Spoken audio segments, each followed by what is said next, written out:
defesa do presidente Michel Temer protocolou agora há pouco a defesa contra a denúncia, de corrupção passiva da Procuradoria-Geral da República. O documento foi entregue pelo criminalista Antônio Cláudio Maris de Oliveira na Câmara dos Deputados. O advogado de Michel Temer reiterou que a gravação é tecnicamente duvidosa e as provas, segundo ele, são seletivas. A gente separou um trechinho do que disse há instantes o Cláudio Maris de Oliveira. Coloca aí, Reginaldo, vai lá. Fizeram uma prova unilateral e, digo mais, uma prova seletiva, tem uma cara de porque existem nos autos depoimentos favoráveis ao presidente da República que não foram mencionados na denúncia. A prova é seletiva, selecionou-se aquilo que interessava à acusação. E aí, Vera, quais os caminhos daqui para frente? O que você achou dessa estratégia de defesa? Pois é, aquilo que eu falei ontem aqui, falei de manhã também, é uma defesa que mescla as linhas jurídica e política, mas principalmente jurídica. Ela tem 11 capítulos e nesses 11 capítulos ele procura desmontar cada uma das acusações do Procurador-Geral da República, Rodrigo Janot.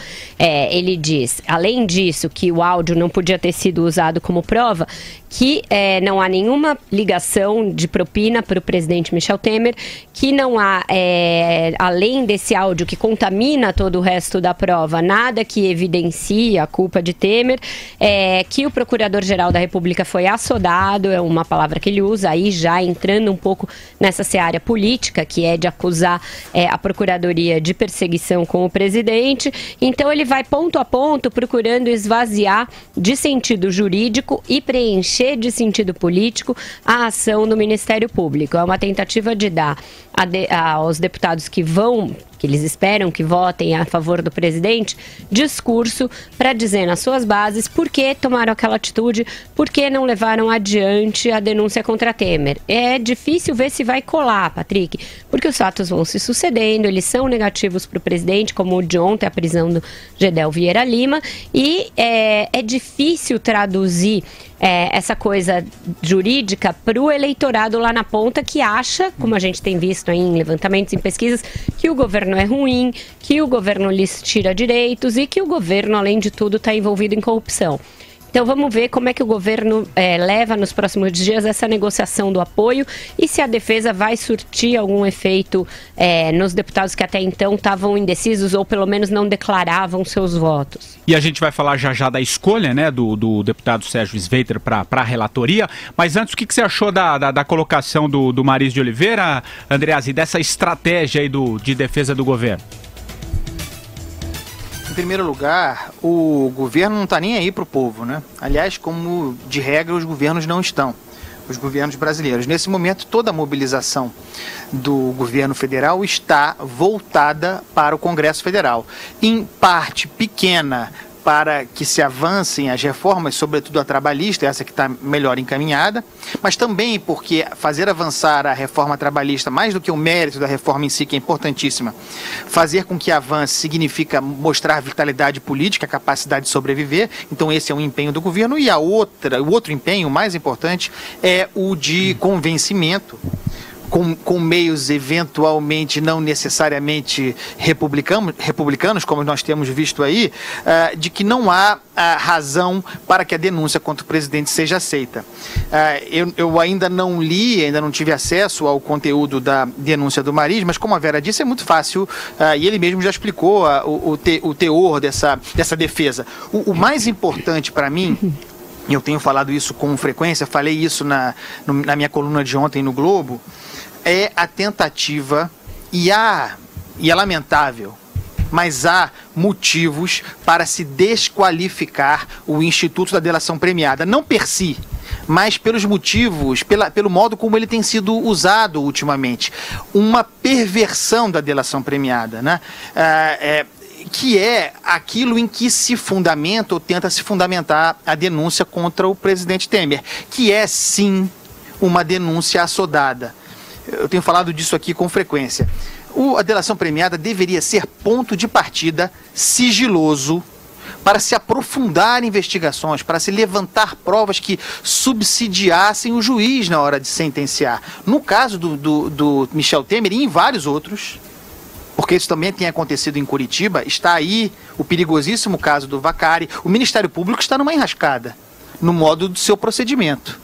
A delação premiada se tornou um fim em si. Se tornou prova. E nós sabemos que haverá uma resistência judicial em instâncias superiores imensa a que se possa considerar a delação premiada per si uma prova. A resistência vai ser muito grande e é por aí que o Mariz, o advogado do Temer, tenta desqualificar a denúncia do Janot. Ela é assodada, ela investigou pouco, ela tem muita suposição, muita sugestão, muita ilação, muitas ideias, alguma torcida, mas é fundamentalmente inconsistente. Isso é uma questão jurídica. A Câmara, que vai avaliar, precisa de elementos políticos para formar a sua decisão. É nesse choque que se decidirá o futuro do presidente da República. Você concorda, Madu? Eu concordo no seguinte, a delação premiada é um fato novo que aconteceu, digamos assim, no panorama político brasileiro, jurídico-político, né? Esse instrumento da delação premiada. E ele, como tudo que é novo, né, às vezes eu acho que você não sabe lidar direito com aquilo, como é que funciona o alcance, aonde que pode ter furo ou não, aonde que você pode ter exageros, né, e isso tudo eu concordo, né, pelo ineditismo, né, e pela extensão que está sendo. Agora, eu acho que, inclusive, pela decisão aí da semana passada do Supremo, é uma instituição que veio para ficar, que provavelmente vai ser aperfeiçoada.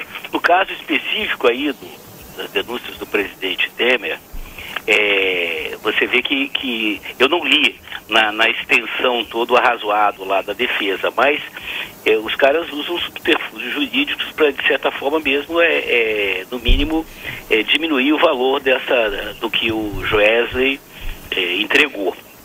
Agora, vamos ver como é que se manifesta antes dos deputados, porque o legislativo é aquele negócio, né? Pagou, passou, toma lá da cá. Agora, realmente, eu fico mais interessado em saber qual é o posicionamento das cortes com relação às delações premiadas como um todo. Agora, só nunca é demais lembrar, é um negócio que eu tenho pensado muito aqui, que o Andreasa está batendo nessa tecla já há vários dias. É o seguinte, que o Luiz Inácio Lula da Silva, o Lula, o chefe da quadrilha, nessa história toda, está lá quietinho, né, sem ser importunado, não é verdade? E as reformas hoje são segunda ou terceira prioridade, né, na pauta do Congresso Nacional. Quer dizer, são coisas assim que hoje estamos entregues a essa novelinha aí, Michel Temer, né, vai ser aceito ou não a denúncia. E isso é muito mesquinho e é pobre, né? Isso empobrece não só a política, né? Empobrece o futuro do Brasil. Sobre a delação premiada, é claro que ela sozinha não é um elemento de prova, a lei é muito clara a esse respeito e eu acho que a Lava Jato tem dado já decisões que mostram que ela precisa de elementos de corroboração, que o delator tem de apresentar esses elementos sob pena da delação não servir para condenar e também não servir para dar os benefícios. Teve delações que foram e voltaram porque faltavam elementos de corroboração. A do Pedro Correia foi uma delas. E agora o Vacari acabou de ser absolvido em um dos processos nos quais ele era réu, justamente porque a segunda instância entendeu que não haviam sido dados esses elementos de corroboração. Então, o sistema de múltiplas instâncias, o sistema aí de recursos, funciona justamente para que o Instituto da Delação seja confrontado com o que a lei pede que ele entregue, pede que seja feito a partir dele. Então eu acho que é um instituto que, claro, está em aperfeiçoamento, é novo, mas é de uma utilidade central, fulcral, não dá para abrir mão dele, sob pena da gente retroceder para um estado em que não havia punição para crime político, não havia punição para crime do colarinho branco. Vamos pensar que no mensalão ele foi usado com muita moderação. O único que fez foi o Lúcio Bolonha Funaro, que está envolvido agora de novo. Foram feitas as primeiras condenações e as primeiras prisões de políticos naquele caso, mas se você pensar o que havia de provas ali, é um volume muito menor do que existe no Petrolão. É um décimo, um milésimo do que existe no Petrolão. Você tinha o fundo Visanet, que abasteceu as contas das agências do Marcos Valério, que abasteceram deputados, abasteceram políticos. Você tinha este vínculo, que era um vínculo de prova. E a partir daí você estabeleceu a cadeia de comando. Agora você tem delações que entregam a cadeia de comando inteira, de várias quadrilhas. E entregam porque as pessoas participaram disso. É sempre bom lembrar que o delator está confessando um crime. Ele está recebendo um benefício, mas ele está confessando um crime. Não é porque a delação da JBS recebeu, a meu ver, a de todos nós, um benefício demasiado que a gente vai passar a pôr em xeque o Instituto da Delação. Eu acho que isso não está em discussão e a decisão, o Madureira falou bem, decisão da semana passada do Supremo, eu acho que colocou as coisas nos trilhos, deixou a delação onde ela tem que estar. Sobre o Temer, na semana que vem, o relator deve ler na segunda-feira o seu relatório, né? E aí a gente vai saber em que linha ele vai. Acho que é o caso da gente discutir um pouco esses Veiter, então, né? É isso que eu aí queria do Rio. Mas deixa eu dar um... Tá, deixa eu falar um pouquinho sobre... Claro. Sobre delação ainda. Vai lá. Que é o seguinte, eu sou a favor da delação premiada. O que eu questiono, e acho que é o nosso papel questionar, todos nós questionamos, é o modo como ela tem sido usada. Inclusive, saindo um pouco de Brasília, indo para Curitiba, para botar o juiz Sérgio Moro em apuros, né? Sem dúvida nenhuma que a demora em apresentar a sentença do Lula decorre da pressão que aumentou graças à decisão do TRF4 da região lá de Porto Alegre, que absolveu o Vacari, alegando falta de provas numa sentença fundamentada, sobretudo, em delação premiada. Então, o Moro agora está sob pressão da denúncia entregue a ele pelo Ministério Público Federal, que tem sido sobretudo baseado em delações premiadas. E delações premiadas vazadas seletivamente. Isso em todo lugar.